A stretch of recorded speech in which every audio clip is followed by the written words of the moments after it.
నమస్తే టీవీ 15 కి స్వాగతం. ముందుగా బులెటిన్ల హెడ్లైన్స్. ప్రధాని మోదీ అధ్యక్షుడు ట్రంప్ మధ్య మంచి సంబంధాలున్నాయన్న స్కాట్ బెసెన్స్. రష్యా చమురుకొని భారత్ లాభపడుతోందని మరోసారి ఆరోపణ.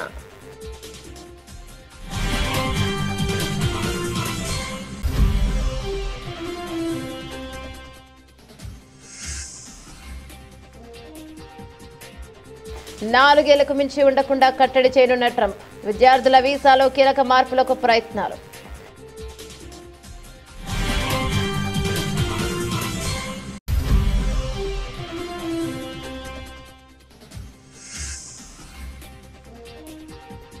రోమ్ తగలబడుతూ ఉంటే ఫిడేలు వాయించినట్లుంది రేవంత్ రెడ్డి తీరు. మండిపడ్డ మాజీ మంత్రి ఎమ్మెల్యే హరీష్ రావు.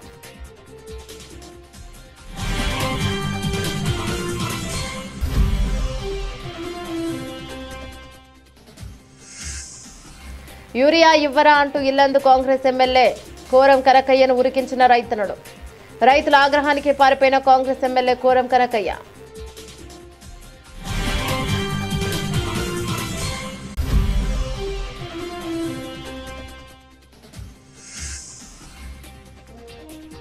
పార్టీ శ్రేణులతో 3 రోజుల పాటు మమేకం కానున్న జనసేన అధినేత పవన్ కళ్యాణ్. పార్టీ ఆవిర్భావం నుంచి నియోజకవర్గంలో పనిచేసిన నేతలతో ముఖాముఖి.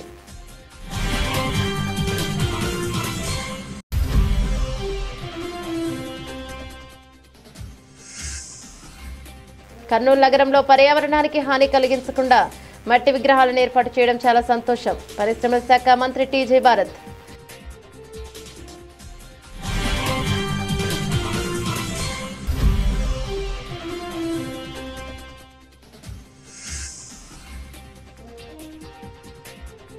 దొంగ ఓట్లతో గెలవలేదని నిరూపించుకోండి. బండి సంజయ్కు మంత్రి పొన్నం సవాల్.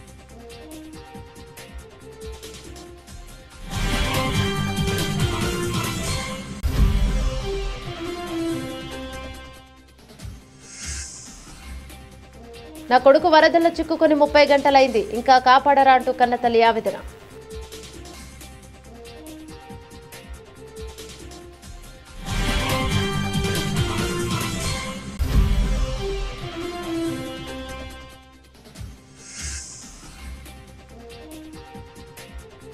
బంగాళాఖాతంలో అల్పపీడనం కారణంగా ఏపీలో విస్తారంగా వర్షాలు. పరిస్థితిపై హోంమంత్రి అనిత సమీక్ష.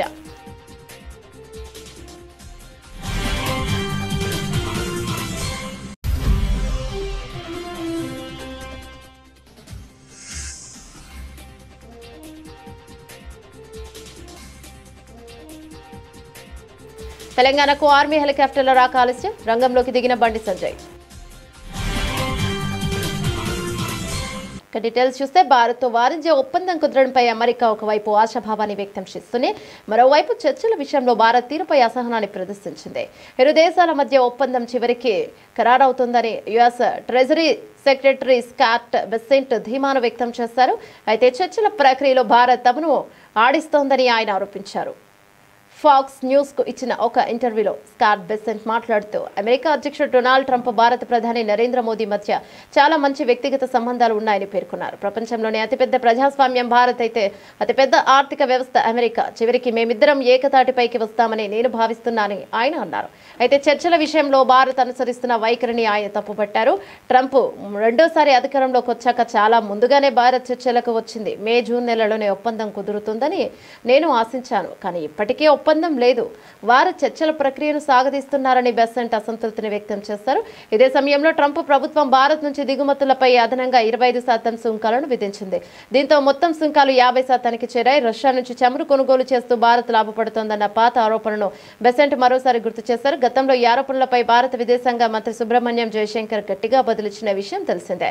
భారత్ నుంచి చమురు కొనడం మీకు సమస్య అయితే కొనకండి అని ఆయన గత వారం స్పష్టం చేశారు. ఇక బ్రిక్స్ దేశాలు రూపాయలలో వాణిజ్యం జరపడంపై అడిగిన ప్రశ్నకు బెసెంట్ నవ్వేశారు. రూపాయి రిజర్వ్ కరెన్సీగా మారుతోందని నేను ఆందోళన చెందడం లేదు అని ఆయన కొట్టిపారేశారు.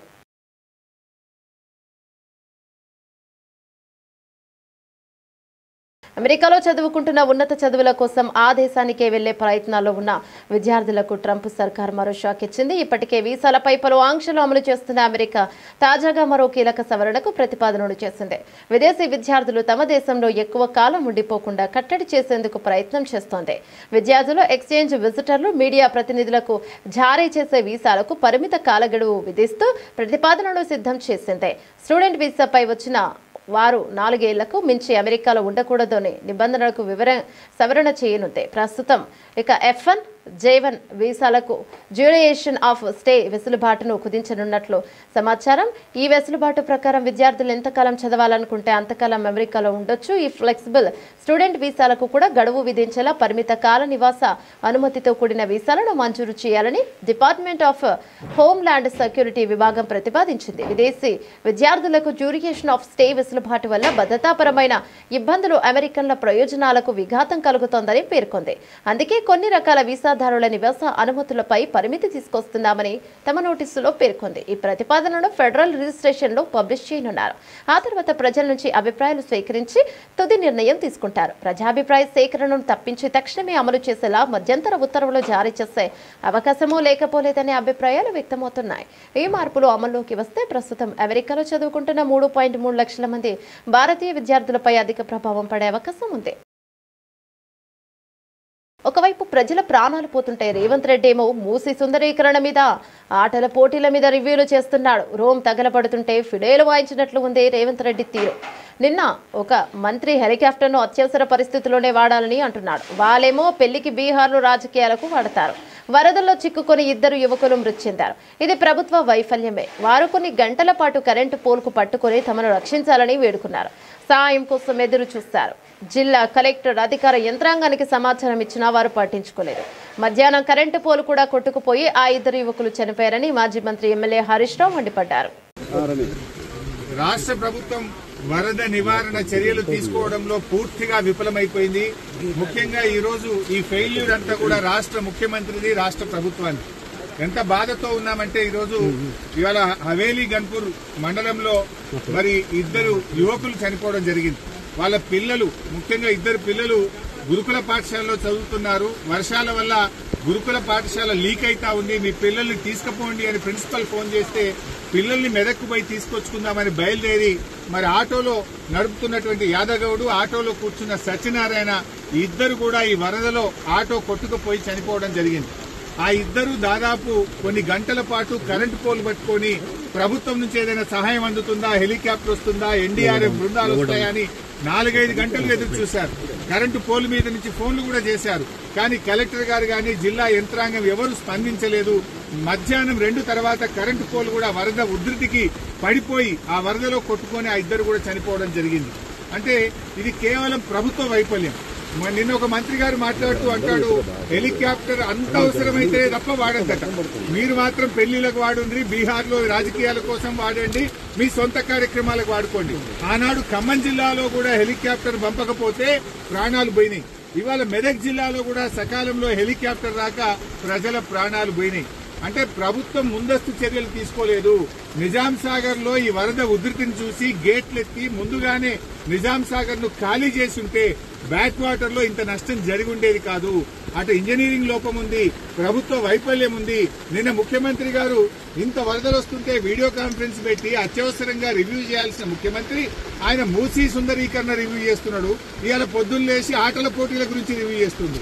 ఒక దిక్కు ప్రజల ప్రాణాలు పోతున్నాయి, తాగడానికి నీళ్లు లేవు. హవేలీ గన్పూర్లో నిన్నటి నుంచి కరెంటు లేక 7-8 గ్రామాల ప్రజలు మంచినీళ్లు లేక వర్షపు నీళ్లను ప్లేట్లలో, గ్లాసులలో పట్టుకొని తాగుతున్న పరిస్థితి ఉన్నది. ఇవాళ రేపు అంటు రోగాలు ప్రబలేటువంటి అవకాశం ఉంది. వచ్చే 24 గంటలు ఇంకా పెద్ద ఎత్తున వర్షాలు ఉన్నాయని వాతావరణ శాఖ చెప్తా ఉంది. ప్రజలు ఇబ్బందుల్లో ఉన్నారు. ప్రభుత్వం ఇప్పటికైనా మేల్కొని అత్యవసర చర్యలు చేపట్టి ప్రజలను కాపాడుకోవాలి. ప్రజలకు త్రాగునీరు అందించండి, ప్రజలకు అవసరమైన ఆహార పొట్లాలను పంపించండి, హెలికాప్టర్లను అందుబాటులో పెట్టండి. ఎందుకంటే బాగా తడిచి ఉన్నది, ఇప్పటికే నీటి ప్రవాహం ఉంది.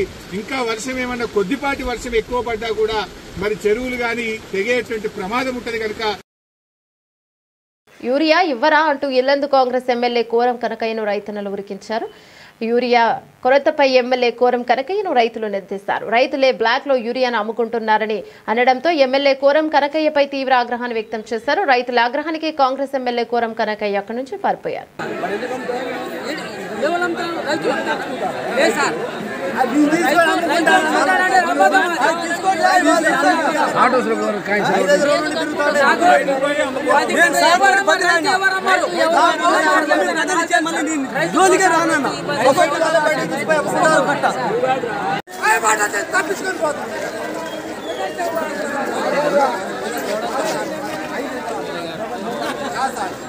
మీరే ఎట్లా అంటే ఎట్లా సార్ ఆ మాటలు అంటారు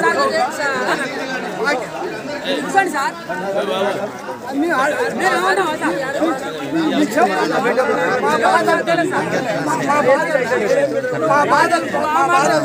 రావద్దండి మాట్లాడాలి.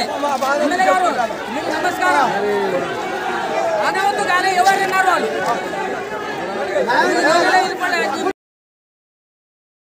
జనసేన పార్టీ పునరుత్తేజానికి శ్రీకారం చుట్టింది. పార్టీ కార్యకర్తలతో మమేకమవుతూ భవిష్యత్ కార్యాచరణకు దిశానిర్దేశం చేయడానికి జనసేన అధినేత ఉప ముఖ్యమంత్రి పవన్ కళ్యాణ్ ప్రారంభించిన సేనాని సమావేశాలు ఈ రోజు నుంచి విశాఖపట్నంలో నిర్వహించనున్నారు. ఈ కార్యక్రమాలు 3 రోజుల పాటు కొనసాగనున్నాయి. 2 తెలుగు రాష్ట్రాల నుంచి నాయకులు కార్యకర్తలు భారీగా హాజరు కానున్నట్లు సమాచారం. పవన్ కళ్యాణ్ విశాఖలోనే మకాం వేసి పార్టీ నాయకులు కార్యకర్తలతో విస్తృతంగా సమావేశాలు నిర్వహించి తాజా రాజకీయ పరిణామాలు, కూటమి ప్రభుత్వం అమలు చేస్తున్న సంక్షేమ అభివృద్ధి కార్యక్రమాలపై చర్చిస్తారు. సమావేశాల్లో భాగంగా ఈ నెల 29వ తేదీ శుక్రవారం ఒక్కో అసెంబ్లీ నియోజకవర్గంలో పార్టీ ఆవిర్భావం నుంచి పనిచేసిన 10 మందిని ఎంపిక చేసి వారితో వివిధ అంశాలపై అధినేత పవన్ కళ్యాణ్ ముచ్చటిస్తారు. అదే రోజు రాత్రి ఉత్తరాంధ్ర ప్రాముఖ్యతను తెలియజేసేలా సాంస్కృతిక కార్యక్రమాలు నిర్వహించనున్నారు. మున్సిపల్ స్టేడియంలో బీచ్ రోడ్డులోని వైఎంసీఏ హాల్ సమావేశాల నిర్వహణకు ఏర్పాట్లు చేశారు. అలాగే 30న ఇందిరాగాంధీ ప్రియదర్శిని స్టేడియంలో భారీ బహిరంగ సభ నిర్వహిస్తున్నట్లు పార్టీ శ్రేణులు తెలిపారు. ఆ రోజు సాయంత్రం 6 గంటలకు ఉప ముఖ్యమంత్రి పవన్ కళ్యాణ్ సభా ప్రాంగణానికి చేరుకుని ప్రసంగిస్తారు. జనసేన అధినేత ఉప ముఖ్యమంత్రి పవన్ కళ్యాణ్ చేపట్టిన ఈ సేనాని సమావేశాలు పార్టీ శ్రేణుల్లో నూతన ఉత్సాహాన్ని నింపుతున్నాయి. సభలో పార్టీ భవిష్యత్ లక్ష్యాల, కూటమి పాలనపైన సమీక్ష కార్యాచరణపైన పవన్ స్పష్టత ఇవ్వనున్నట్లు సమాచారం. జనసేన కార్యకర్తలతో నేరుగా మాట్లాడే ప్రయత్నం చేయడం, వారికి ప్రోత్సాహం ఇవ్వడం ద్వారా పార్టీకి పునర్జీవనం లభిస్తోందని నాయకులు అభిప్రాయపడుతున్నారు. భవిష్యత్ రాజకీయాల కోసం వ్యూహాత్మక సమావేశాలుగా ఇవి ఉపయోగపడనున్నాయని వారు పేర్కొన్నారు. కర్నూలు నగరంలో పర్యావరణానికి హాని కలిగించకుండా మట్టి విగ్రహాలను ఏర్పాటు చేయడం చాలా సంతోషంగా ఉందని పరిశ్రమ శాఖ మంత్రి టీజీ భరత్ అన్నారు. నగరంలోని మించిన్ బజార్లో మట్టితో తయారు చేసే విగ్రహ ప్రతిష్టకు ఆయన ప్రత్యేక పూజలు నిర్వహించి అన్నదాన కార్యక్రమం చేపట్టారు. ఈ సందర్భంగా మంత్రి మాట్లాడుతూ 9 రోజుల పాటు అత్యంత వైభవంగా మన కర్నూలు నగరంలో వినాయక చవితి పండుగ నిర్వహించడం చాలా సంతోషంగా ఉందన్నారు. నిర్వాహకులు దాదాపు 40 సంవత్సరాల నుంచి మట్టి విగ్రహాలను ఏర్పాటు చేయడం మంచి నిర్ణయం అన్నారు. ప్రజలు మా ప్రభుత్వంను మరో 20 ఏళ్లు ఆశీర్వదించాలని మంత్రి కోరారు. చవితి కానీ 9 రోజులు సెలబ్రేషన్స్ ఘనంగా జరిపేది ఎక్కడ అంటే ఫస్ట్ మన కర్నూలు వస్తుంది. ఇప్పుడు తర్వాత ఇక్కడ ఎన్నో ఏళ్ళ నుంచి ఇప్పుడు ఈ విగ్రహమే తీసుకుంటే దాదాపు 47 ఏళ్ళ నుంచి ఎవ్రీ ఇయర్ ఇక్కడ ఆర్గనైజర్స్ కండక్ట్ చేయడము, లాస్ట్ 10 ఏళ్ళ నుంచి మట్టి విగ్రహంతో చేయడం, అది స్పెషాలిటీ. సో నేను ఎప్పుడు అందరికీ రిక్వెస్ట్ చేసేది మట్టి విగ్రహాలని ప్రోత్సహించాలా, పెద్దవైనా కూడా ట్రై చేస్తే ఎన్విరాన్మెంట్ కాపాడిన వాళ్ళం అవుతాం, ఎకో ఫ్రెండ్లీ గణేశాల్లో ఉన్నట్లయితుంది, మీకు దేవుని ఆశీస్సులు కూడా బాగుంటాయని ఆలోచిస్తాను. బట్ ఈ 9 రోజులు సెలబ్రేషన్స్లో కల్చరల్ యాక్టివిటీస్ అని ఒక సెలబ్రేషన్స్, ఒక పండగ వాతావరణం ఒక రోజే కాదు 9 రోజులు ఉంటుంది. ఇక్కడ ముఖ్యంగా కర్నూలులో కులాలు మతాలు సపరేట్ కాకుండా ప్రతి ఒక్కళ్ళు పాల్గొనడము, ప్రతి ఒక్కళ్ళు కూడా సెలబ్రేషన్స్లో పాల్గొనడం స్పెషాలిటీ మన కర్నూలులో. సో అందరూ సుఖ సంతోషాలతో హ్యాపీగా, హెల్త్ కూడా బాగుండాలా అందరికీ. వర్షాలు కూడా బాగున్నాయి, పంటలు కూడా బాగున్నాయి. మా చంద్రబాబు గారి నాయకత్వం ఇట్లే ఒక 20 years కొనసాగిస్తే మన రాష్ట్రం కానీ మన క్యాపిటల్ సిటీ కానీ నంబర్ 1 అయ్యేదానికి అవకాశం ఉంది. ఆ దేవుని ఆశీస్సులు మా పైన ఎప్పుడు ఉండాలనేది కోరుకుంటున్నాను. Thank you. దీని వెనుక మన ఎర్రబుర్జు దాంట్లో కూడా గోపాల్ గారు వాళ్ళ మిత్రులందరూ కలిసి పెట్టడం జరిగింది. అది కూడా మట్టి విగ్రహంతో. సో చాలా ఆనందంగా ఉంది. అంటే నేను ఎప్పుడు చాలా ఏళ్ళ నుంచి ఒక 15 ఏళ్ళ నుంచి మేము కూడా పుష్ చేస్తూ ఉంటాము. మట్టి విగ్రహాలనే ఖచ్చితంగా చేస్తే చాలా బాగుంటుందని ఇప్పుడు మార్పు స్టార్ట్ అయింది. చాలా మంది కూడా మట్టి విగ్రహాలు ఈవెన్ పెద్దవి కూడా స్టార్ట్ అయింది. ఓవర్ ఏ పీరియడ్ అందరూ మట్టి విగ్రహాలు చేసి ఒక రికార్డ్ బ్రేక్ చేస్తారని నాకైతే ఆశ ఉందండి. కర్నూలులో ఎక్కడ పిఓపికి సంబంధం లేని విగ్రహాలు ఇక్కడ ఉన్నాయి, ఓన్లీ మట్టి విగ్రహాలు. తెలంగాణలో బీజేపీ ఎంపీలు దొంగ ఓట్లతోనే గెలిచారన్న ఆరోపణలు రాజకీయ దుమారం రేపుతున్నాయి. తాను నిజాయితీగా గెలిచానని భావిస్తే తన నియోజకవర్గంలో ఓట్ల సరళిపై విచారణ జరపాలని ఎన్నికల కమిషన్ను కోరాలని కరీంనగర్ ఎంపీ బండి సంజయ్కు రాష్ట్ర మంత్రి పొన్నం ప్రభాకర్ సవాల్ను విసిరారు. దొంగ ఓట్లపై పీసీసీ అధ్యక్షుడు మహేష్ కుమార్ గౌడ్ అనుమానం వ్యక్తం చేస్తే బండి సంజయ్ ఎందుకు ఉలిక్కి పడుతున్నారని ఆయన ప్రశ్నించారు. గాంధీ భవన్లో మీడియాతో మాట్లాడిన పొన్నం ఇటీవల కరీంనగర్లోని ఒకే ఇంట్లో 40 ఓట్లు బయటపడ్డాయని ఈ అంశంపై రాష్ట్ర ప్రభుత్వం దృష్టి సారించి బీజేపీ కుట్రలను బయట పెట్టాలని ముఖ్యమంత్రి రేవంత్ రెడ్డిని కోరారు. ఓట్ల కోసమే బీజేపీ దేవుడి పేరును అక్షింతలు వాడుకుందని పొన్నం ప్రభాకర్ ఆరోపించారు. బండి సంజయ్ను బీజేపీ అధ్యక్ష పదవి నుంచి తొలగించినప్పుడు ఒక్క బీసీ నేతకు అన్యాయం జరిగిందని తాము ఆయనకు మద్దతుగా నిలిచిన విషయాన్ని గుర్తు చేశారు. ఇప్పుడు అదే బీజేపీ మతం పేరు చెప్పి బీసీలకు 42% రిజర్వేషన్లు కల్పించే బిల్లును అడ్డుకోవడం దారుణమని ధ్వజమెత్తారు. వెనుకబడిన ముస్లింలకు దేశంలోని ఇతర రాష్ట్రాల్లో రిజర్వేషన్లు అమలవుతున్నాయి.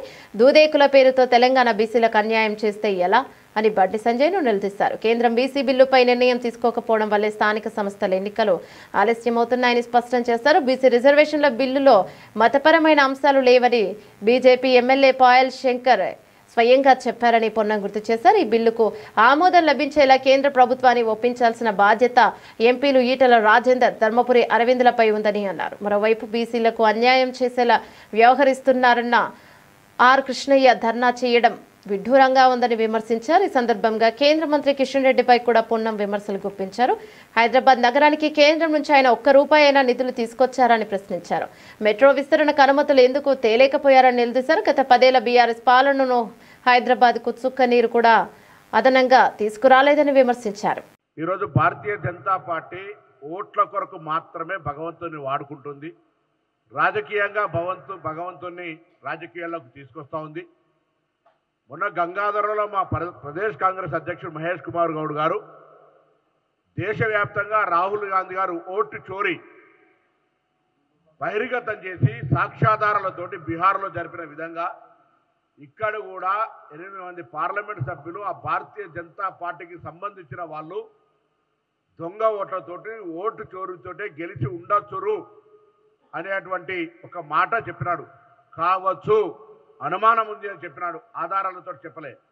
ఇవాళ నేను కోరుతా ఉన్నా పిసిసి అధ్యక్షుల్ని, అదేవిధంగా గౌరవ ముఖ్యమంత్రి గారిని కోరుతా ఉన్నా, జిల్లా వ్యాప్తంగా ఓట్ల చోరీకి జరిగినటువంటి అంశం మీద జిల్లా కాంగ్రెస్ ప్లేట్లు అంటే ప్రభుత్వం తరఫున పర్యవేక్షణ ద్వారా భారతీయ జనతా పార్టీ యొక్క కుట్రలను కుతంత్రాలను బయటికి తెచ్చే ప్రయత్నం ఈ రాష్ట్రంలో జరగాల్సిందిగా కోరుతా ఉన్నా. బండి సంజయ్ గారికి నిజంగా ధైర్యం ఉంటే ఎన్నికల కమిషన్కు రాసి రాష్ట్రంలో ఎక్కడెక్కడ దొంగోట్లు ఉన్నాయో, మొన్ననే కరీంనగర్లో ఒక 40 ఓట్లు ఒక ఇంట్లో ఉన్నటువంటి అవి కూడా మళ్ళీ మీరు మతం పేరు దొరుకుతుంది ముస్లింలో హిందువుల ఇళ్లలోనే చిన్న కుటీరంలో 40 ఓట్లు ఉన్నటువంటి సంఘటన బయటికి వచ్చినటువంటి పరిస్థితి. అటువంటి అంశాలు బయటికి తేవడానికి బండి సంజయ్ గారు సాక్షాత్తు నేను నిజంగానే దొంగ ఓట్లతోటి గెలవలే, దొంగ ఓట్లకు వ్యతిరేకం అన్నట్టయితే ఎన్నికల కమిషన్కు ఒక లేఖ రాయమని చెప్పి కోరుతా ఉన్నాం. ఇలా అక్షింతల పేరు మీద, శ్రీరాముడి పేరు మీద ఎన్నికల రాజకీయాలు చేసే భారతీయ జనతా పార్టీ ఇలా బండి సంజయ్ గారిని కోరుతా ఉన్నాం. ఒక కార్యకర్తగా ఒక నాయకుడిగా మీరు ఎదిగినారు కాదని ఎవరు అనడంలే.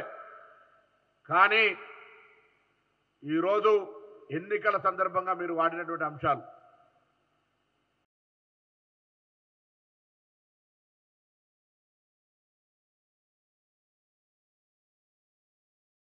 నా కొడుకు వరదలో చిక్కుకుని 30 గంటలైంది, ఇంకా కాపాడరా అంటూ కన్నతల్లి ఆవేదన.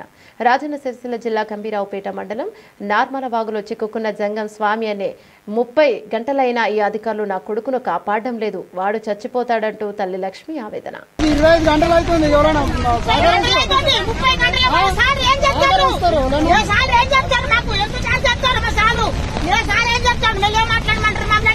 అందరు 30 గంటలు అవుతుంది. మా పిల్లలు రాగలవుతారు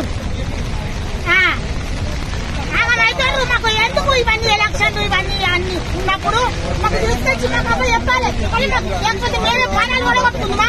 మేమే డబ్బులు తెచ్చి స్థాయి సత్తా మీద రోడ్డు మీద తెప్పించుకొని తాగుతాం.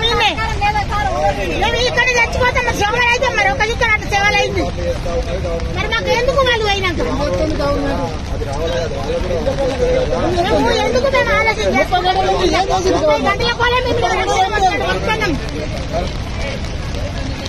మాకెందుకు ఆవేదలేదు? మాకు కడుపు లేని మెల్లే మాట్లాడండి ఏం మెల్లే మాట్లాడాలి. 60-70 ఏళ్ళ కలిసిన పిల్లలు లేదు. నాకు పిల్లలు గోలే కొట్టుకుంటారు. ఆడిపోతా నువ్వేం ఆడిపోతా నేను ఇష్టం నాకు వచ్చి నేను అనుకుంటాను. మెల్లే మాట్లాడాలి అనకున్నాను. మెల్లే మాట్లాడాలి అనకున్నాను. నువ్వు అనడే అనకు. మేము ఆడికే వచ్చా ఆడికే అదే మరిపోయింది. ఒకసారి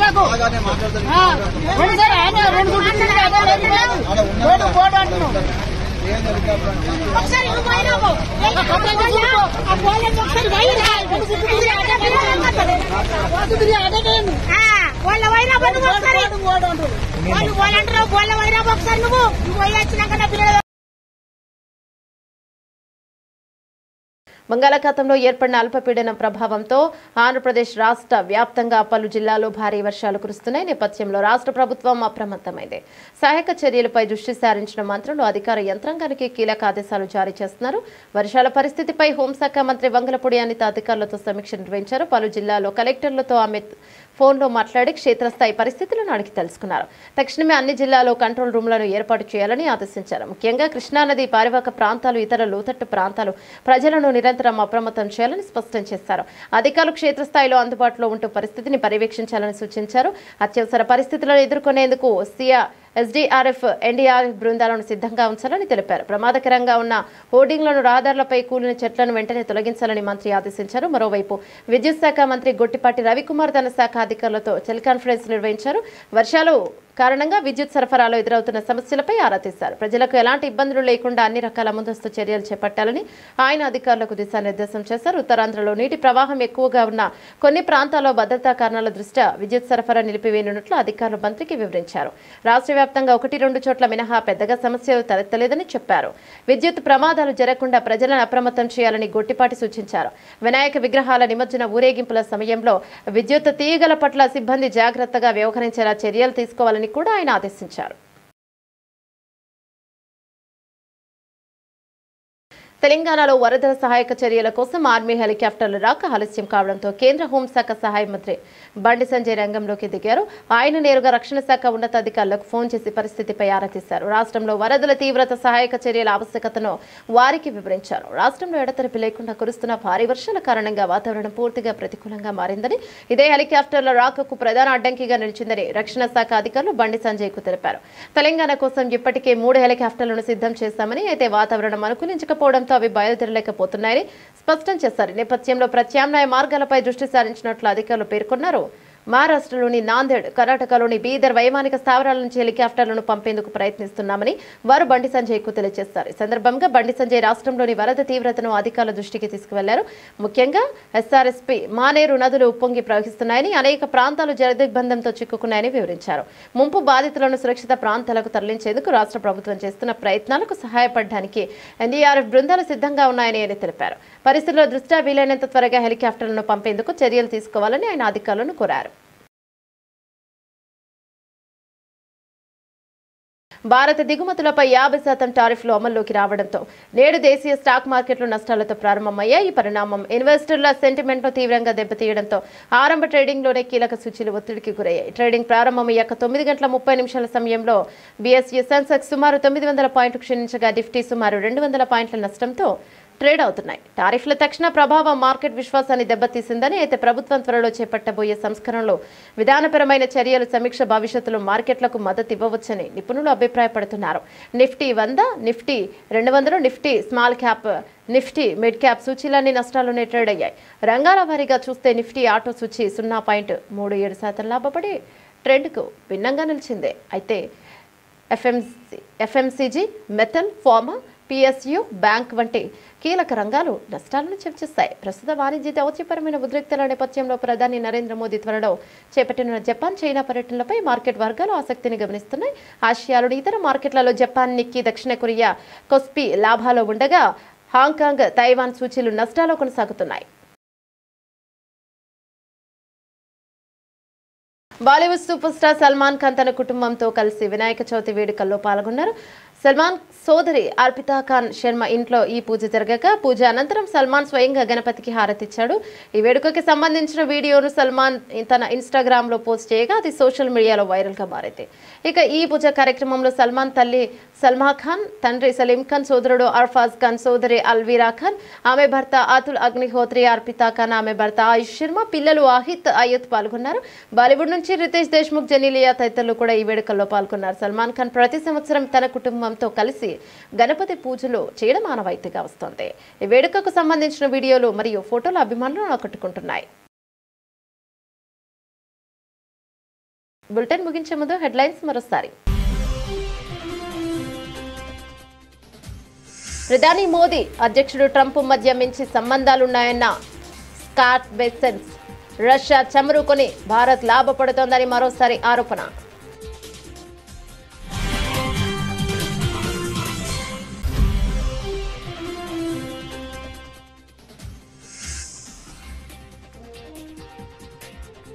నాలుగేళ్లకు మించి ఉండకుండా కట్టడి చేయనున్న ట్రంప్. విద్యార్థుల వీసాలో కీలక మార్పులకు ప్రయత్నాలు.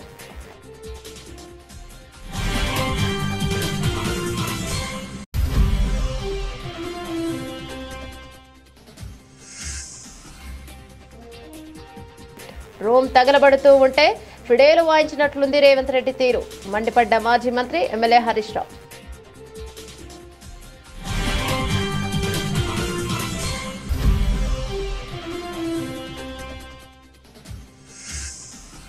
యూరియా ఇవ్వరా అంటూ ఇల్లందు కాంగ్రెస్ ఎమ్మెల్యే కోరం కనకయ్యను ఉరికించిన రైతన్నడు. రైతుల ఆగ్రహానికి పారిపోయిన కాంగ్రెస్ ఎమ్మెల్యే కోరం కనకయ్య.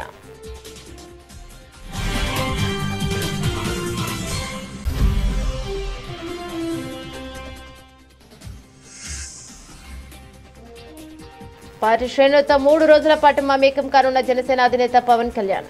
పార్టీ ఆవిర్భావం నుంచి నియోజకవర్గంలో పనిచేసిన నేతలతో ముఖాముఖి.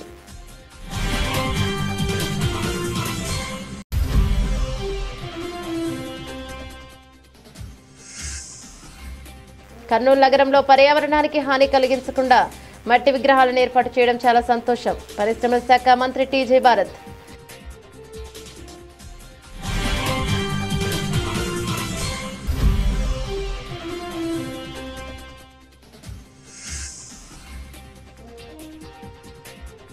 దొంగ ఓట్లతో గెలవలేదని నిరూపించుకోండి, బండి సంజయ్కు మంత్రి పొన్నం సవాల్.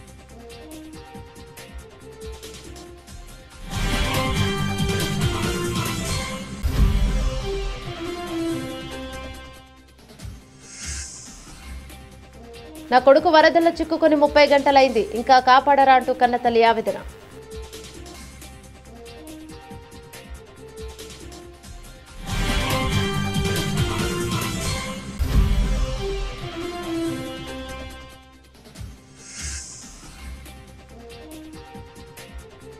బంగాళాఖాతంలో అల్పపీడనం కారణంగా ఏపీలో విస్తారంగా వర్షాలు. పరిస్థితిపై హోంమంత్రి అనిత సమీక్ష.